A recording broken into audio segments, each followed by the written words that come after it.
नमस्कार दोस्तों, फिल्मी वार्तालाप में आपका स्वागत है। दोस्तों, भोजपुरी के पावर स्टार पवन सिंह का एक गाना आने वाला है कल सुबह 6 बजे।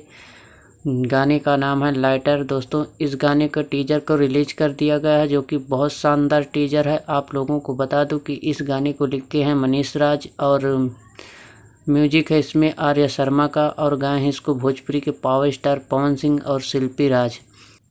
इसमें पावर स्टार पवन सिंह और सालू सिंह की जोड़ी देखने को मिलेगी, जो कि बहुत कमाल की जोड़ी होने वाली है। दोस्तों, इस गाने को इंगल म्यूजिक यूट्यूब चैनल ऑफिशियल से रिलीज़ किया जाएगा। एक बार ज़रूर सुनिएगा। कल सुबह 6 बजे यानी 27 तारीख को सुबह 6 बजे रिलीज़ किया जाएगा। गाना बहुत दमदार होने वाला है, बहुत लाजवाब होने वाला है। गाने का नाम है lighter.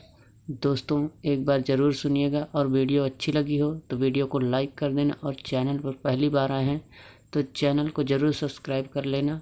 Power star Pawan Singh की ऐसे ही न्यूज़ पाने के लिए जय हिंद, धन्यवाद दोस्तों।